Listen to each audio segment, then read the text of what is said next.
नमस्कार, मैं हूं नम्रता शुक्ला। आप देख रहे हैं वॉइस ऑफ राइट्स न्यूज। आइए देखते हैं खबरें विस्तार से। जबलपुर में जिला अधिवक्ता संघ की चुनावी प्रक्रिया तेज हो गई है। अध्यक्ष सहित विभिन्न पदों के लिए लगभग 100 उम्मीदवार मैदान में हैं। अधिवक्ताओं की माने तो हर चुनाव की तरह यह चुनाव भी महत्वपूर्ण है और बिना किसी मनमुटाव के चुनाव संपन्न होने जा रहे हैं। जबलपुर में अधिवक्ता संघ के विभिन्न पदों के लिए अलग अलग प्रत्याशी अपने भाग्य आजमा रहे हैं। अधिवक्ता संघ के राजेश तिवारी भी चुनावी मैदान में हैं और मतदाताओं से अपने पक्ष में मतदान की अपील भी कर रहे हैं। वहीं निर्वाचन आयोग के राजेश उपाध्याय का कहना है कि अधिवक्ताओं को चुनाव शांतिपूर्ण ढंग से संपन्न होगा। निर्वाचन की प्रक्रिया शुरू हो गई है। नाम वापसी के बाद अंतिम प्रत्याशी सामने आएंगे, जिसके बाद मतदान की प्रक्रिया भी शुरू होगी। आज नामांकन का आखिरी दिन, तो कितने अधिवक्ताओं ने नामांकन दिया और कितनों ने वापस लिया? वापस तो अभी कोई प्रक्रिया हुई नहीं है वापस लेने की। सिर्फ एक कार्यकारिणी सदस्य ने फार्म नहीं जमा किया है, तो समझ लीजिए एक ही विड्रा है आज की स्थिति में। बाकी अध्यक्ष पद हेतु 3 प्रत्याशियों ने नामांकन भरा, उपाध्यक्ष पद हेतु 11, सचिव पद हेतु 9, सह सचिव पद हेतु 8 प्रत्याशी, कोषाध्यक्ष 8, पुस्तकालय सचिव 7 और कार्यकारिणी सदस्य हेतु 33 लोगों ने नामांकन फॉर्म जमा किया है। बड़े शांति से चुनाव बिल्कुल शांति से, बिल्कुल शांति। और आगे अधिवक्ता, क्योंकि जैसा देखा जा रहा है अधिवक्ता संघ कोरोना काल में काफ़ी परेशान भी रहे, दिक्कत भी झेली है, बहुत परेशानियाँ भी झेली है। अब क्या वापस माहौल ठीक हो रहा है? बिल्कुल बिल्कुल, सभी का हर्षोल्लास के साथ सभी कार्य संपन्न भी हो रहे हैं। न्यायालय के कार्य भी कर रहे हैं सभी अधिवक्ता का, और चुनाव प्रक्रिया में सभी भाग ले रहे हैं।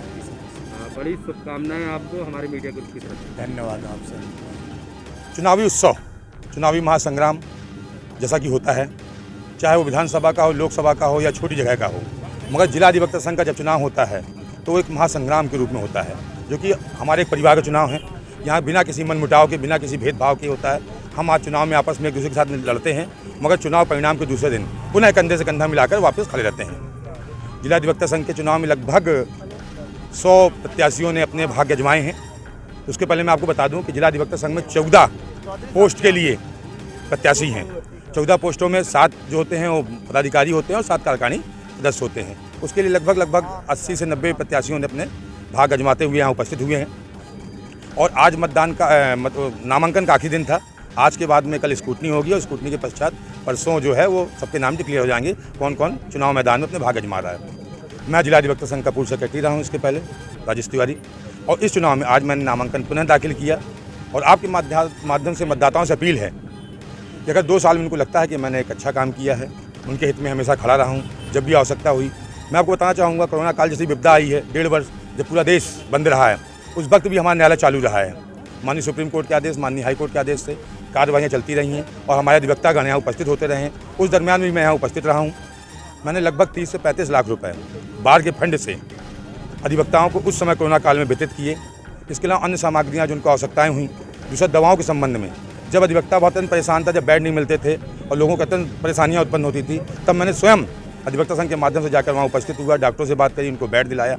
जो भी मतलब आवश्यक चीज़ें रही हैं मेरे द्वारा की गई हैं, और मैं इसी चीज़ों को लेकर पुनः जिला अधिवक्ता संघ में सेक्रेटरी के प्रत्याशी के रूप में अपनी किस्मत आजमा रहा हूँ। और मतदाताओं से निवेदन है, मुझे लगता भी ऐसा कि पुनः विजयी से दिलाएंगे। कुछ ऐसे अधिवक्ता भी है जिनके पास डिग्री है, जो कोर्ट में भी प्रैक्टिस भी कर रहे थे, लेकिन कोरोना काल जैसे महामारी के समय में फिजिकल हेयरिंग बंद थी, तो किस तरह से अधिवक्ताओं ने अपना घर परिवार चलाया, और कुछ अधिवक्ता भी कोर्ट आ भी नहीं रहे हैं परेशानियों के कारण। जी देखिए, मैं जैसे आप जागरूक करेंगे आप? देखिए, जैसे मैंने आपको पहले बताया कि उस समय संघ के माध्यम से जो भी आर्थिक परेशानियाँ दूर की जा सकती थी, मानसिक रूप से, शारीरिक रूप से, वो हमने दूर करने का प्रयास किया।